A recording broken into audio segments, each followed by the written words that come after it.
ఏపీలో తెలుగుదేశం జనసేన పార్టీల మధ్య పొత్తు కుదిరింది. 99 సీట్లతో టీడీపీ జనసేన ఫస్ట్ జాబితా విడుదల చేశాయి. తొలి జాబితాలో 94 మంది టీడీపీ అభ్యర్థులు ఉన్నారు. మిగిలిన అభ్యర్థుల్ని త్వరలో ప్రకటించనుంది టీడీపీ.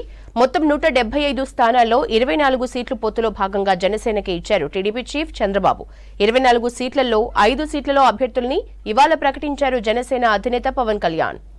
ఏపీ రాష్ట్ర భవిష్యత్తు కోసం జనసేనతో పొత్తు పెట్టుకున్నామని చెప్పారు టీడీపీ అధినేత చంద్రబాబు. రాష్ట్రాన్ని కాపాడుకోవడం కోసం, భావితరాల భవిష్యత్తు కోసమే ఈ నిర్ణయం అన్నారు. బీజేపీ కలిసొస్తే తగిన సమయంలో నిర్ణయం తీసుకుంటామని చెప్పారు. రాష్ట్ర విభజన కంటే వైసీపీ పాలనలోనే ఎక్కువ నష్టం జరిగిందన్నారు చంద్రబాబు. ఇరు పార్టీల మధ్య ఓటు బదిలీ జరగాలని, రెండు పార్టీల కార్యకర్తలు అభ్యర్థుల గెలుపు కోసం కృషి చేయాలని పిలుపునిచ్చారు చంద్రబాబు. టీడీపీ నుంచి పోటీ చేస్తున్న 94 మందిలో 23 మంది తొలిసారి ఎన్నికల బరిలో ఉన్నారు. గెలిచే సామర్థ్యం ఉన్న అభ్యర్థులనే బరిలో నిలుపుతున్నామని చెప్పారు జనసేన అధినేత పవన్ కళ్యాణ్. ఎక్కువ సీట్లు తీసుకుని ప్రయోగాలు చేసే బదులు తక్కువ స్థానాలు తీసుకుని రాష్ట్ర భవిష్యత్తు కోసం ముందుకు వెళ్లాలని నిర్ణయించామన్నారు. వైఎస్ జగన్ పాలన నుంచి రాష్ట్ర ప్రజలకు విముక్తి కల్పించాలన్న ఉద్దేశంతో ఈ నిర్ణయం తీసుకున్నామని వివరించారు పవన్. 24 అసెంబ్లీ స్థానాలు, 3 పార్లమెంటు స్థానాల్లో జనసేన పోటీ చేస్తుందన్నారు పవన్.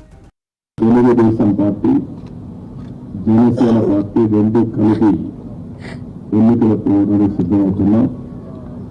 ఈ వార్త రాష్ట్రంలో ఉండే ప్రజలందరూ కూడా ఒక శుభవార్త కావాలని చెప్పి మేము కోరుకుంటున్నాం. ఈ రాష్ట్రాన్ని కాపాడుకోవడం కోసం, భావితరాల భవిష్యత్తు కోసం ఈ కలయిక కలుస్తున్నాం. తెలుగుదేశం పార్టీ అభ్యర్థుల జాబితా మొదటి విడతగా ఒక 94 సీట్లు మీకు రిలీజ్ చేస్తున్నారు. ఒక వ్యక్తికి నష్టం కాదు, లేకపోతే పవన్ కళ్యాణ్ గారికి నాకే నష్టం కాదు.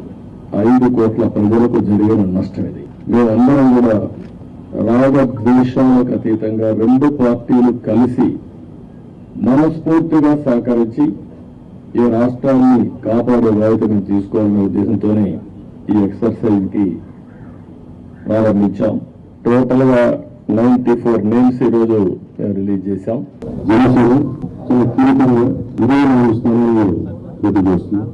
భారతీయ జనతా పార్టీని దృష్టిలో పెట్టుకుని కూడా జనసేన చాలా కీలకంగా ఓట్లు చేయకుండా 98% స్ట్రైకింగ్ రేట్ ఉండేలాగా ఎక్కువ స్థానాలు తీసేసుకొని ఎక్స్పెరిమెంట్ చేసే కంటే కూడా తక్కువ స్థానాలు తీసుకుని రాష్ట్ర ప్రయోజనాలు దృష్టిలో పెట్టుకొని 2014 నుంచి మనం నలుగుతా ఉన్నాం.